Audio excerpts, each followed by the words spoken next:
So it is a one step forward for us here, and I'm going to clean this. James asking me to clean this truck because we're gonna put on the list. We're gonna put for sale. One of the thing that we want to read here in Texas. So by the way, good morning everybody. Uh, we're always woke up kind of late here in Texas.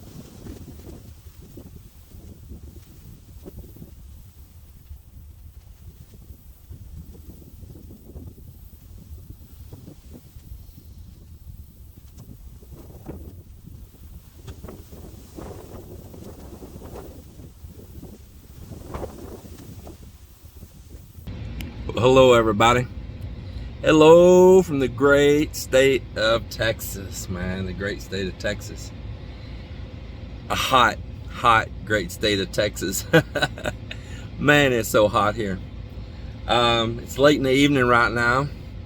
We're kind of getting out when the sun's getting ready to start going down to do our thing, man. It is just so hot. Yeah, it is a hot one. And we ain't done a whole lot of nothing. We've been here for days. We haven't been vlogging. We haven't been doing anything but packing up boxes to send right back over to the Philippines, because we are trying to rid all of our unnecessary things in our life that we don't want, and then the hobby things we're going to keep, but we want all extra stuff out of our life. We don't need 15 lawn chairs. We don't need those plastic chairs that's going to break and deteriorate. We don't need 3 barbecue grills. We are eliminating. Howdy, hello Texas. We lost quite a few trees from a hard winter and then now a summer drought.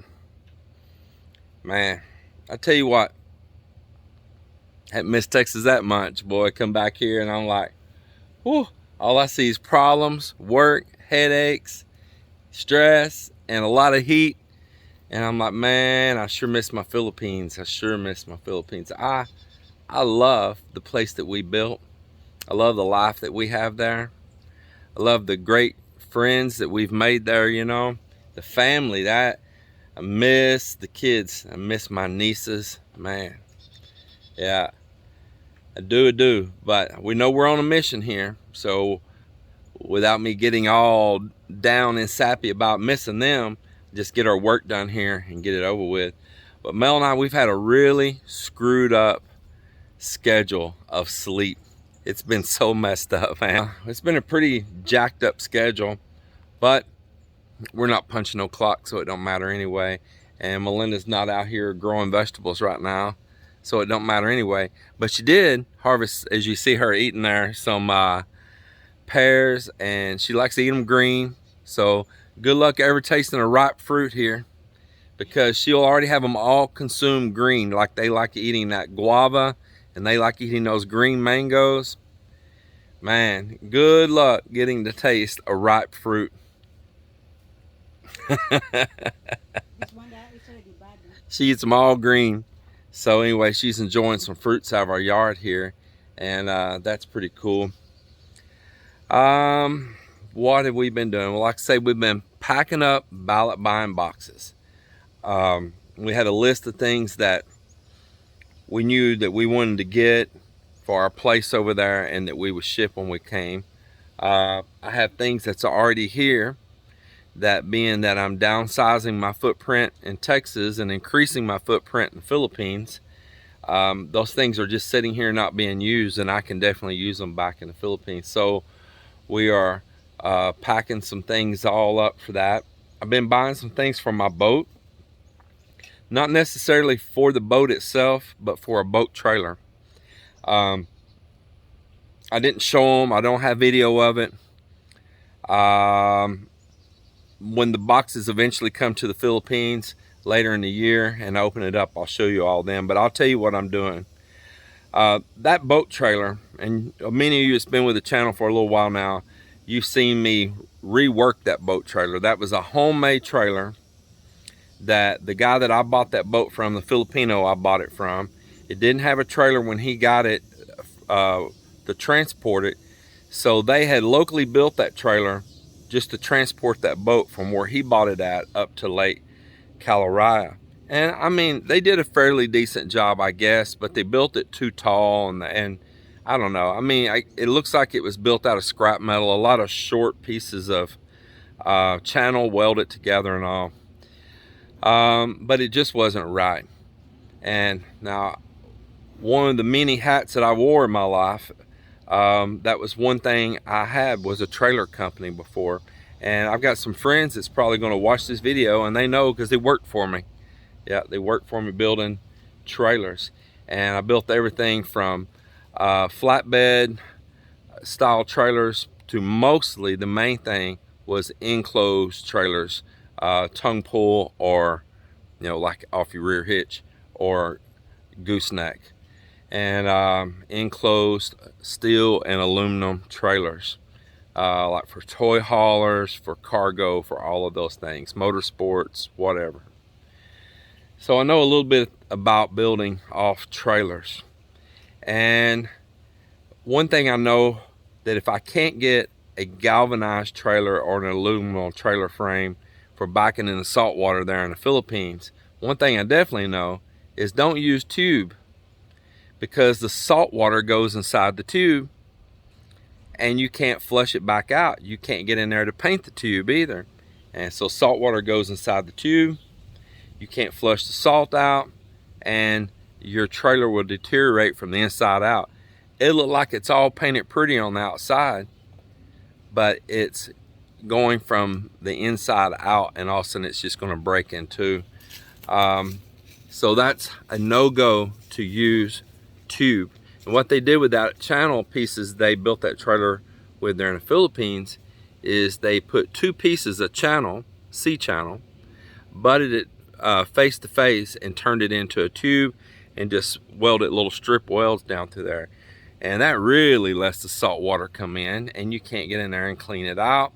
So I know that trailer has a limited life. Then they used truck axles for a big box truck. Well, it was a Zuzu Elf box trucks, delivery trucks. Gave it really tall tires, tall skinny tires. Another thing you don't want.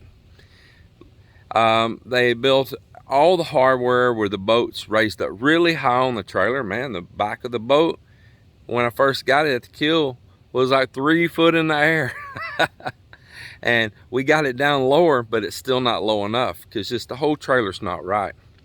So I'll digress back.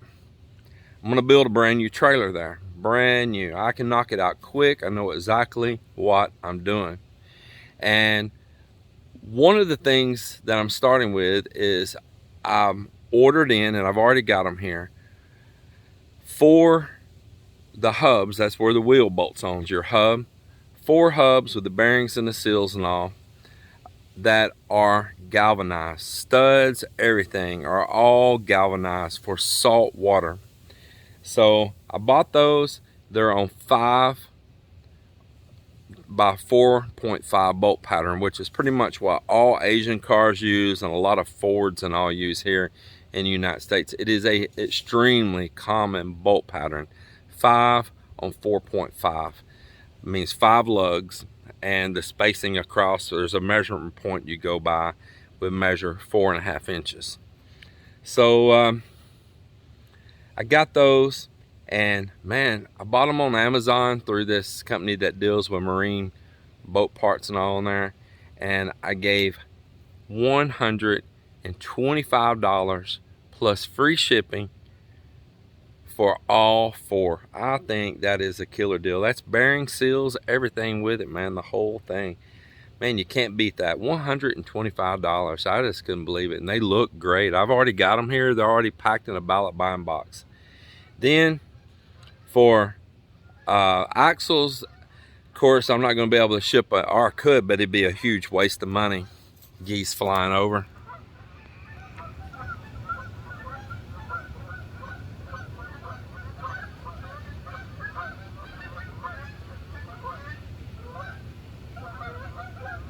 Landing in my field there.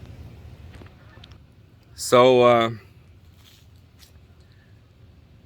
the next thing is, like I say, on axles. Well, I could buy a complete boat axle here, galvanized and all. But my God, it would be expensive to buy, and then you gotta send it ballot buying all that, this big old loan box and all. Didn't want to do it. So I'm not gonna have a galvanized axle, but what I will have is I bought drop axles. I bought drop spindles to build drop axles. So they got a 4-inch drop, and they're the Easy Lube spindles, the Easy Lube axles. So it has a grease cert right at the end of it that has channels inside of that spindle that you can pump the grease to it and grease those bearings all the time, push any moisture out, all that. So I got those, and they're made for welding on a tube. I bought all new springs, the hangers, the rocker in the middle, all of it. So the new trailer will have springs. Now what'll get me down low is the fact I'm gonna put drop axles. The fact I'm gonna build the trailer properly. And the next thing is it's gonna have lower wheels than those tall truck wheels that's on there. And so I'm getting inches and inches on down already, which just those two things are probably gonna bring me down 8 inches.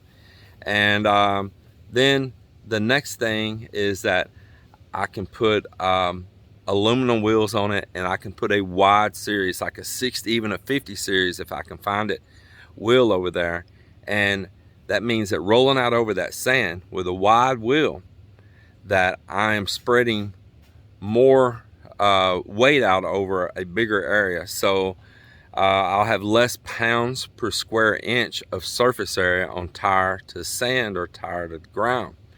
And with a wide series wheel on there, that's going to help out a lot. So it'll get me down lower, and it'll spread more weight out over the sand, and thus I can roll over the sand easier without sinking into it, because you're spreading your weight out.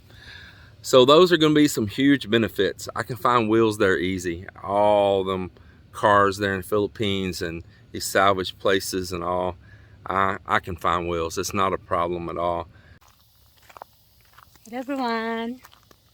So today it is our 1 week here in Texas.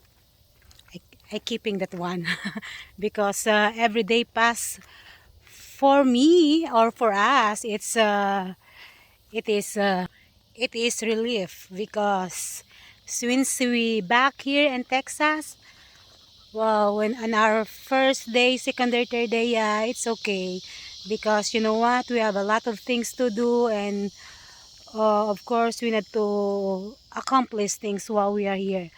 But for the following days after that, you know, we feel kind of a little bit bored and stressed, especially James. And of course, with me, I feel I got anxiety back again.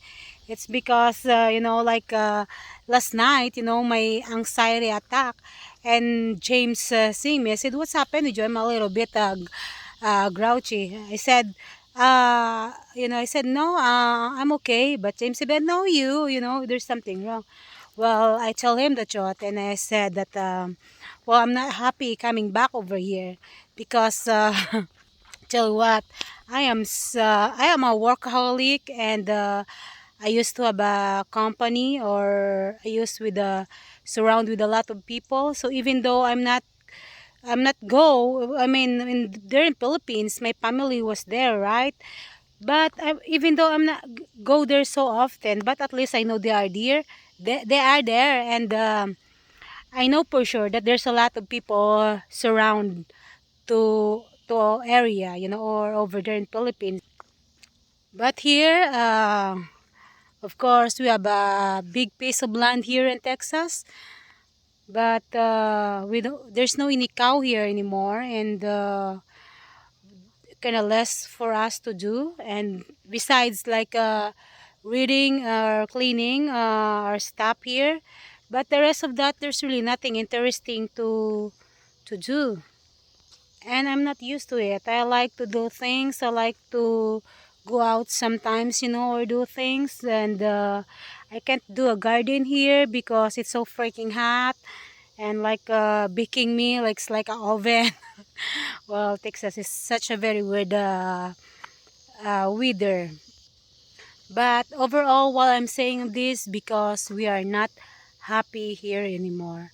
And maybe, like after we organize our stuff here or reading some stuff that we're not really important to keep it, I think we're gonna head back to Philippines, and maybe like when time we come back here, that maybe just only a short time that we can just enough to spend and to enjoy.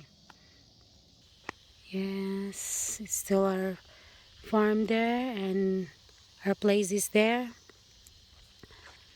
And the only thing I was enjoying here, I don't deny it, the wild animals, like the goose there right now. There are a bunch of there, and I like to sing and enjoy.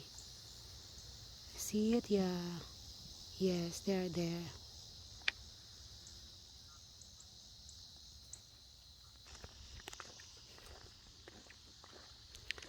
In Philippines, like this hour, people's already busy, and a lot of noise that you can hear it.